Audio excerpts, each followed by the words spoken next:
turn there. I think she even had the red light there. So just very concerning driving the minute she gets off the freeway. Very worrisome. You saw that move earlier, getting onto the wrong side of Lakewood Boulevard, now pulling into a much more residential street. This is going to be, look at that, Flossmoor with a lot of cross traffic. Flossmoor doing about 35, 40 miles per hour on what can't be more than a 20 mile per hour speed limit street. Right, and people who live in this area, if you are in the area of Jersey Avenue on Flossmoor Road in Whittier or the few blocks around here, please stay in your homes. The danger here is if somebody is out on the street, she could lose control of the vehicle at any time, or something could happen. You don't want to be out there when this vehicle is involved in this pursuit. Now back onto blowing Telegraph through all Road. these reds. That was that container, that truck we saw as she got off the freeway.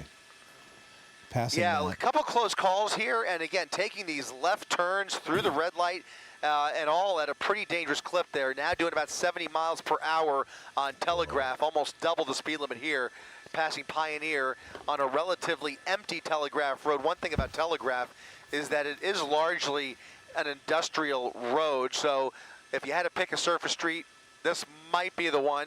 And also a good opportunity in a case like this for a possible spike strip. If they could set up in advance and have the opportunity, that might be something we can expect here. Wow, the speeds are high, and I wince every time she gets to a point where there's an intersection, and hope that at least the light is with her. It was, in this case it was, in the last couple of cases it was. When you talk about this high speed, you don't want her going against running a red at these kind of speeds, because, you know, just the result could be absolutely catastrophic. She's getting into the right turn lane. Let's see if she makes a right here, if she continues straight. Continuing straight, looks like she has a green light, or had it. CHP now with their airship still overhead. You can see that night sun occasionally coming off of her and then occasionally back on. Whether that's intentional or not could be sometimes very difficult, at especially at a high rate of speed, to keep that night sun steady, but maybe they're just trying to take the clue that this is heading in their direction, aside from the lights and sirens on the ground down there. But still a relatively slow night, and I say slow, I mean relatively empty night on Telegraph Road here, fixing for a right turn, and that's going to be a right northbound turn onto Laurel Avenue into a shopping center. Shopping center is, what is it, almost 10 o'clock? It's 10 o'clock, basically. The shopping center it's a might Walmart. be, it might be closed or closing down. What are they doing? Late night, they're open. There they go. A passenger and the driver, both running for it into the Walmart. Passenger. Both running into the Walmart. The vehicle keeps rolling. Wow. And now we have a foot pursuit. Look at that, the CHP officer trying to stop the vehicle, that car crashing into that post, and now they have to enter this Walmart with a whole different set of challenges here. Obviously, they are prepared to use force, but there are shoppers inside of that Walmart, obviously, and oh my God, the opportunity, obviously, for collateral damage here is obviously severe. So looks like they got that those two are not armed. As they were running inside, they grabbed. It looked like they got really close to the driver. It looks like that's her down there. Somebody's down. No shoes. Yeah, that might be the driver. Yeah, it looks like she's being apprehended right now. All right, so that's the good. driver's, That's good. At least one person. The driver is hooked at this point. Now they're trying to get that passenger. I couldn't get a good description of him because it was just a couple of seconds before the guy was back inside the store, or was inside the store, running away. Well, thankfully they only have to worry about him for the moment. As I look at the posture here, it almost appears as though the situation inside is maybe, well, I don't want to speculate too much. Clearly that female driver is in custody. What's going on inside the store, basically anybody's guess. As shoppers start to spill out, these folks probably in line at the cash register when all of this occurred, and now there is a presumably either a search or a foot pursuit inside the store. Right. Okay, well, hopefully we'll get a result here pretty quickly. She did not make it inside the store. Somebody grabbed her. You got two female CHP officers now who have patted her down, have her in custody. They're going to put her up against the car and do, I guess, a secondary search now. Back. But let's go. Let's keep an eye on. We're going to do a loop here, store. Mark. I've got information come from our assignment desk that the male passenger has made his way through the store towards the rear of the Walmart, and we might see some activity in those loading docks or in that receiving section there in the back of the store. So we'll see what entrances or exits are back there. It looks like there is some CHP activity, and there is. Do we have somebody? There he is. Yep, I saw an officer holding up. You probably did too. At the same time I did, an officer holding up what looked like 4 fingers. Yep, code which 4. means code 4, which means things are under control here. But look how He's far he hiding got. behind that truck there. Yeah, he was trying to, basically fled right through the store. Pretty smart of him. Came out the other side of the Walmart in the rear, near the loading docks here, and was looking for a hiding spot. But it looks like they were able to keep up with him. Perhaps even with the help of maybe even people inside the store or employees. Who knows? It'll be interesting to see what actually happened in there. But in any event, I'm sorry, Mark. Being told that witnesses were actually following him back there, pointing in the rear of the store, and that's apparently how they were able to rendezvous with the suspect here in the that back parking lot there. All right. Well, that's thanks to the cooperation of the public, the folks, the customers in Walmart. Doesn't take a lot of detective work. If you're a customer, you see somebody running in the store being pursued by the police, you say, there he goes, and they know where to go, and they found him. Interesting that he got all the way out of the back of the store. I used to work in grocery stores. Typically, the back is locked, closed and locked. Now, why are they running in this direction? There's a report, I've just heard it, there's a report that somebody else is hiding. Somebody else is hiding in a different area. Whether they are connected to that vehicle, there's another person being detained. Wow. Another person being detained, and now you have to wonder, and perhaps we'll have to go back and re-rack that video as this pursuit came to an end in front of the Walmart. This almost looks more like the suspect that I remember seeing, but you know, your eyes can play tricks with you. It all happened so fast, and that other suspect in the rear of the store may possibly be the wrong guy. I don't know. Okay, well, we'll find out because that is interesting. We only saw 2 people get out, and it's not like we followed the car for a second or two while the CHP officer tried to stop it, and then it ran into a parking post there.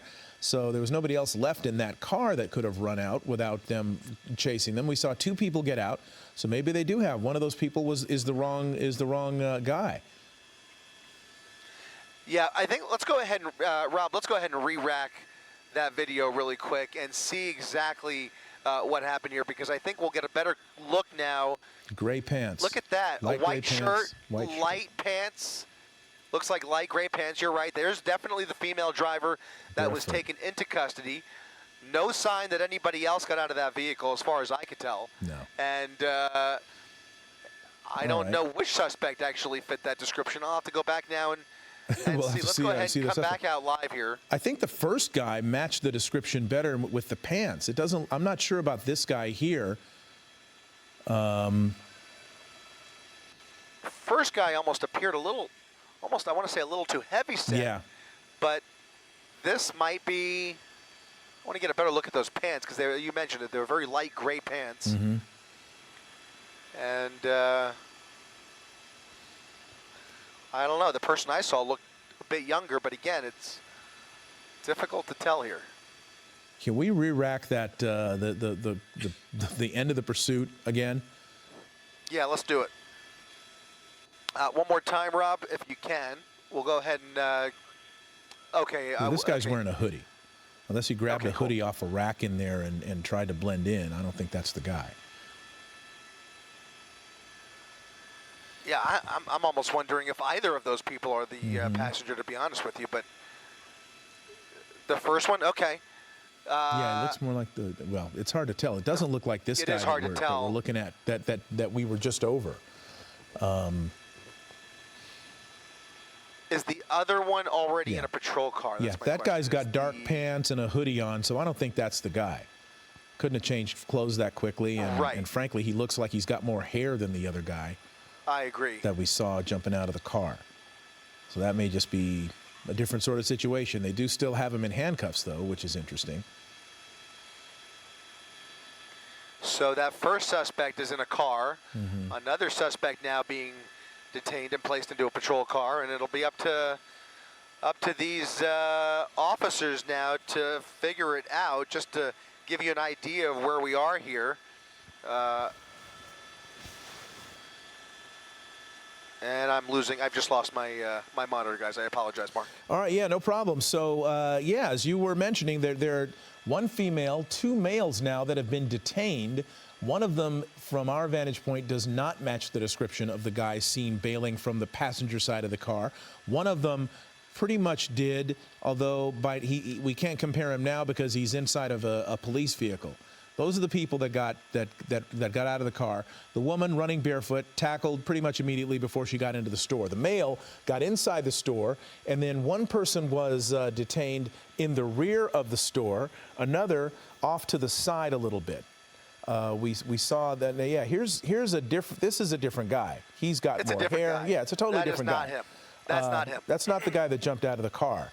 So he may have other troubles. Pointing out here that when somebody runs through a Walmart and everybody else starts scattering, multiple people likely came through all different exits of the store. It would not be surprising at all, considering all of the confusion during the commotion, that there are now multiple people looking for a spot to hide. You never know what's actually, happening. It could be an active shooter. It could be any number of situations. You're just running for your life in many cases. So I think the confusion is very understandable here. I think it's clear that that second suspect is not the suspect that we were focused on. I think that if anything, that first suspect in the white shirt may have fit the description more. But I now would have to see that one more time to see if those pants matched up, or it could very well be the fact that or the possibility that maybe there's another outstanding suspect here. Yeah, that would be strange, but, stranger things have happened.